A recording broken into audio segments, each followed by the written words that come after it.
किशनगंज गांव में इन दिनों बस एक ही चर्चा बनी हुई है कि किशनगंज के सभी अमीर लोगों के घरों और दुकानों पर चोरियां हो रही हैं। किशनगंज का इंस्पेक्टर रघु इसी तफ्तीश में लगा हुआ है, लेकिन चोर एक नंबर का शातिर है जो चोरी के बाद कोई सबूत नहीं छोड़ता और न ही किसी के हाथ आता। इंस्पेक्टर, आज 3 दिन हो चुके हैं मेरी दुकान को चोरी हुए। तुम लोग अभी तक चोर का पता नहीं लगा पाए। आखिरकार कर क्या रहे हो तुम लोग? धनीराम जी, संयम रखिए, पुलिस अपना काम कर रही है। जल्द ही अपराधी हमारी गिरफ्त में होंगे। अब आप जा सकते हैं। धनीराम गुस्से में थाने से निकलकर जाता है। क्या साहब जी, सब आकर आपकी पुंगी बजा जाते। आप कुछ करिए उस मोनू चोर का। अब तो बात आपकी इज्जत पे। मोनू मोनू मोनू, इस नाम ने मेरा जीना हराम कर रखा है। इसको छोड़ूंगा नहीं मैं। ये मोनू तो पकड़ में ही नहीं आता। किसी दिन पकड़ में आ जाए तो बस उसकी सारी बोलती बंद करवा दूंगा। ऐसे डंडे पड़ेंगे कि हमेशा के लिए चोरी करना भूल जाएगा। वो जानता नहीं कि कानून के हाथ कितने लंबे हैं। कितने लंबे साहब जी? मोनू छोड़ो, उसका बाल तक आपके हाथ नहीं लगा। रहने दो रघु सर, मोनू उस्ताद है उस्ताद। उसका तोड़ आपके पास क्या किसी के पास नहीं है। चुप करो, तुम क्या जानो कि एक ईमानदार पुलिस ऑफिसर के लिए एक अपराधी को पकड़ना कितने बड़े फक्र की बात होती है। और कसम मेरी वर्दी की, जब तक मोनू को सलाखों के पीछे नहीं देखूंगा तब तक चैन की सांस नहीं लूंगा। हाँ, ठीक है साहब जी, अब जज्बातों में मत बह जाना।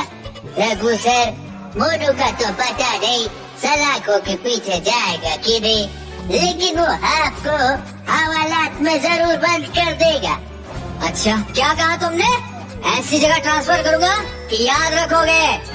अरे नहीं, मैं क्या बोलूँगा, बस इतना समझ लो साहब जी कि वो छोटा मोटा चोर नहीं कि आपके हाथ में आ जाए।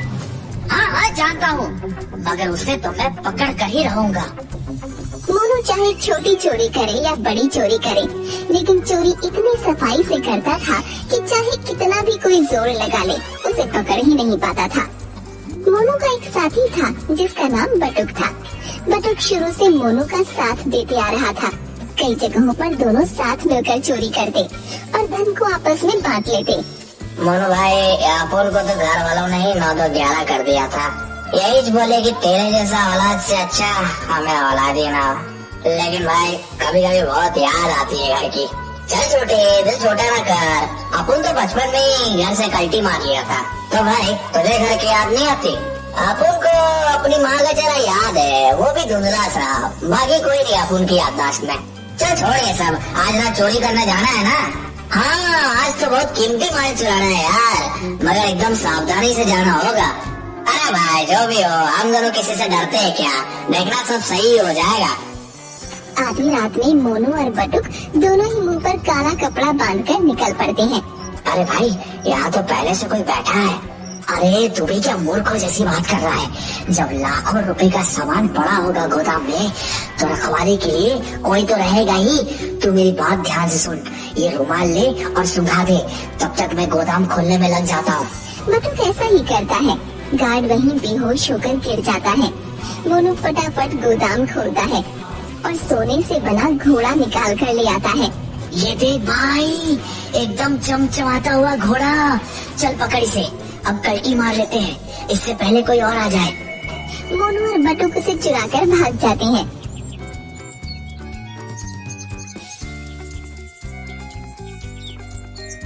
साहब, साहब, मैं तो लुट गया, मैं तो बर्बाद हो गया साहब। इतना कीमती तोहफा चोरी हो गया साहब। अरे थोड़ा शांत होकर पूरी बात बताइए। साहब, मैंने सोने का घोड़ा बनवाया था। वो घोड़ा मुझे एक कॉन्टेस्ट को तोहफे में देना था, क्योंकि एक बहुत बड़ी डील साइन हुई थी। अब मैं क्या बोलूँगा, मैंने पहले ही बता दिया था उन्हें। ये पता नहीं चोर को कैसे पता लग गया इसके बारे में। इसके बारे में तो मेरे घर वालों तक को भी नहीं पता था साहब। हो ना हो, ये काम उस मोनू चोर का ही है। उसे तो मैं छोड़ूंगा नहीं। अब वो मेरे हाथ से नहीं बच पाएगा। भाई, ये तो कमाल ही हो गया। हम तो माला माल हो गए, और क्या चाहिए? लेकिन लेकिन भाई तुझे कैसे पता था कि उस आदमी के गोदाम में सोने का घोड़ा रखा हुआ था? अपन के कुछ मुर्गे अपन के लिए खबरी का काम भी करते हैं, बस टाइम से उनको उनका हिस्सा मिल जाता है। ये तो बहुत छोटी सी चीज है, हम तो इससे भी बड़ी बड़ी चोरियां भी करेंगे, लेकिन अभी के लिए हमें इस घोड़े को छिपा कर रखना होगा। मौका मिलते ही हम इसे ठिकाने लगा देंगे। रघु मोनू को ढूंढने की बहुत कोशिश करता है, पर बहुत कोशिशों के बाद भी रघु को मोनू का ठिकाना नहीं मिलता। एक दिन मोनू मुंह पर कपड़ा बांधकर बाजार में निकलता है। बहुत दिन बीत गए यार, कुछ चोरी नहीं किया, चलो आज कुछ चोरी करते हैं। मोनू देखता है कि एक सेठ गले में सोने की मोटी चेन पहनकर जा रहा है। अच्छा, 900 चूहे खाकर बिल्ली हज को चली। मोटे सेठ ने पब्लिक को बहुत लूटा है, क्यों ना आज इस पर हाथ साफ किया जाए। उसे देखते ही मोनू तुरंत उसकी चेन खींचता है और भागने लगता है। अरे पकड़ो कोई उस चोर को, मेरा सोने का चेन लेकर भाग गया। अरे मैं तो बर्बाद हो गया, हाय पकड़ो उसे। रघु भी वहीं से गुजर रहा था, वो मोनू के पीछे भागने लगता है। ये तो मोनू चोरी लगता है, आज नहीं बच पाएगा। रुक जा मोनू, भागने की कोशिश मत करना। आज इंस्पेक्टर, आज लुका छुपी का खेल हो जाए। आप उनको पकड़ना मुश्किल नहीं, नामुमकिन है रे। रुक जा मोनू, तू मेरे निशाने पर है, गोली मार दूंगा। अबे चल हट, हमारे दे। तभी अचानक मोनू देखता है कि एक बूढ़ा इंसान सड़क पर बेहोश पड़ा है। ये देखते ही मोनू रुक जाता है। वो उस बूढ़े आदमी के पास आता है। अरे बाबा क्या हुआ आपको? बाबा तभी रघु वहाँ पहुँच जाता है और उसे पकड़ लेता है। आज तो तू आ ही गया मेरे पकड़ में, अब तो तू सीधा थाने जाएगा। मुझसे पहले इन बूढ़े बाबा को हॉस्पिटल पहुंचाओ इंस्पेक्टर। हवलदार, एम्बुलेंस को कॉल करो, इन बाबा को पास के हॉस्पिटल में पहुंचाओ और आप तो थाने में तशरीफ ले चलो अपनी। रघु मोनू को पकड़ लेता है और उसे थाने लेकर आता है। तुझे लगता है इंस्पेक्टर तो ज्यादा देर तक मुझे यहाँ रख पाएगा? बस देखते जा अपन क्या करता है। थाने में रघु के सिवा कोई और नहीं था। रघु मोनू को जेल में बंद करने लगा। तभी मोनू रघु की गर्दन पकड़ लेता है और रघु को जेल में बंद करके भाग जाता है। हाँ भाई इंस्पेक्टर साहब, क्या था दिमाग में कि अपन को पकड़ कर प्रमोशन मिलेगा? चलो थोड़ा सा मजा हौलाद का तुम भी चख लो। मोनू भागते हुए अपने ठिकाने पर आता है। अरे मोनू क्या हुआ भाई, इतना हफ्ते हफ्ते क्यों आ रहा है? कहीं पुलिस को ठिकाने का तो नहीं पता लग गया? अरे नहीं रे, वो चंपू इंस्पेक्टर ने पकड़ लिया था, बस उसी को पपलू बनाकर आया हूँ। उसने तुझे पकड़ लिया? मगर वो कैसे, क्या किया रे तू उसके साथ? अरे एक बूढ़ा आदमी बेहोश पड़ा मिला था, बस उन्हें देखने के लिए रुक गया और उसने पकड़ लिया। अरे बॉस, यही तो तेरी कमजोरी है। अच्छा छोड़ ये सब बात, बता आप कहाँ हाथ मारना है? यही इस गांव से थोड़ी दूर, बस ये समझ ले वो चोरी कर पाना थोड़ा मुश्किल होगा, मगर हम कर लेंगे तो समझ आगे का लाइफ एकदम हीरे माफिक गुजरेगा अपना। समझा ना छोटे? साला मैं तो साहब बन गया। वाह भाई, तुम तो एकदम आमिर खान के माफिक गाता है। वैसे मुश्किल क्या है चोरी में? अरे छोटे, देश के बड़े से बड़े हीरो बनाने की कंपनी है वो, वहाँ पर अपने हीरो के हार दिखाएंगे। बस एक हाथ लग गया ना तो सब सेटल है, समझा ना? कुछ दिनों बाद दोनों अपने अपने चेहरे पर दाढ़ी लगाकर सूट पहनकर वहाँ पहुँच जाते हैं। बटुक, हमें ऐसे दिखाना है जैसे हम भी बाकी लोगों की तरह यहाँ सब देखने ही आए हैं। तभी दोनों की नजर रघु पर पड़ती है। अरे देख बटुक देख, ये इंस्पेक्टर तो यहाँ भी आया हुआ है, इसने ही मुझे पकड़ा था, मगर इस बार ऐसा कुछ नहीं हो पाएगा। हाँ भाई, यहाँ तो बहुत अच्छा इंतजाम किया है इन लोगों ने। दोनों बड़ी ही शांति से अंदर जाते हैं और मौका ढूंढने लगते हैं जिससे कि वो कुछ चोरी कर पाए।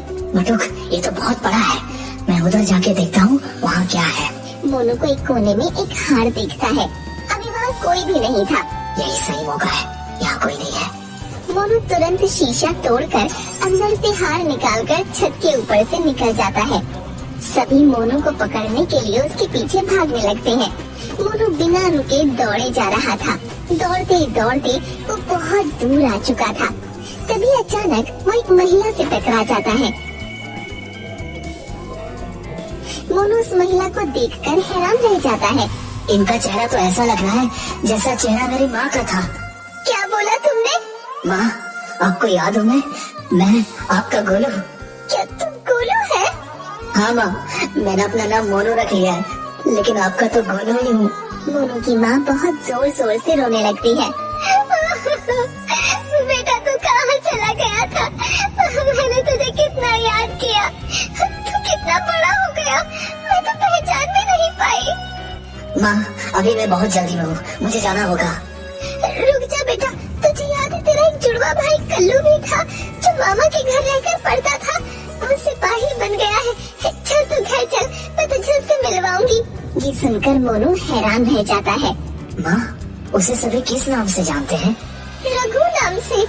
इतना सुनते ही मोनू के हाथों से वो हार छूट जाता है और इतनी ही देर में रघु वहाँ आ जाता है। आ ही गया तो पकड़ने। अब बता कहाँ बचकर जाएगा? अरे माँ, आप यहाँ क्या कर रही हो? बेटा वो सब छोड़, ये बता तू इसे पकड़ क्यों रहा है? अरे माँ, ये बहुत बड़ा चोर मोनू है, इसे तो मैं वर्षों से पकड़ना चाह रहा था। मोनू कुछ भी नहीं कहता, वो केवल अपने भाई की ओर देखे जाता है। बेटा ये तेरा जुड़वा भाई गोलू है। क्या? सच में? नहीं नहीं, एक चोर और मेरा भाई? हाँ बेटा, ये गोलू ही है। तुम लोग तो बचपन में कभी साथ ही नहीं रहे, मगर ये गोलू ही है, तेरा जुड़वा भाई। भाई तो चोर क्यों बन गया? तो घर छोड़कर भागा क्यों था? मोनू बहुत जोर जोर से रोने लगता है। आप लोगों को याद है पिताजी की तबीयत कितनी ज्यादा खराब थी? माँ ने गांव के सभी बड़े बड़े लोगों से पैसे की मदद मांगी थी, लेकिन किसी ने भी माँ की मदद नहीं की थी, जिसके बाद पिताजी की मृत्यु हो गई थी। तभी से मैंने सोच लिया था अब उन्हीं बड़े बड़े लोगों से पैसे लूटूंगा। मैंने काम तो उसी वक्त से शुरू कर दिया था, मगर माँ को ये सब पसंद नहीं था, इसलिए मैंने घर छोड़ दिया और चोरी के काम में लग गया। आज भी मैं केवल वैसे लोगों का ही पैसा लूटता हूँ। जो भी हो भाई, तूने बहुत गलत काम किया है, अब तुझे जेल में ही जाना होगा। तभी पीछे से बटुक आता है। यही नहीं मोनू भाई, पूरी बात तो बता अपनी माँ और भाई को। नहीं छोटे, रहने दे, कुछ मत बोलने दे भाई। पता है आज तक इसने जितनी भी चोरियां की उन सभी पैसों को ये सभी जरूरतमंद लोगों में बांट देता है। कितने गरीब बच्चे आज इसकी वजह से पढ़ाई कर पा रहे हैं। इसकी एक ही कमजोरी है, ये किसी को ये दुख में नहीं देख सकता। तभी तो उस दिन जब इसने एक बूढ़े आदमी को बेहोश देखा तो रुक गया। इस वजह से आप इसे पकड़ पाए। माँ और भाई की आंखों में आंसू थे, मगर वो चाहकर भी कुछ नहीं कर सकते थे। ले भाई, अब तो खुशी खुशी तेरे साथ चलूंगा। ले हथकड़ी लगा ले मेरे हाथ में, लेकिन बस एक बार गले लगा ले। इसके बाद रघु, मोनू और माँ सब गले मिलकर रोते हैं। उसके बाद रघु, मोनू और बटुक दोनों को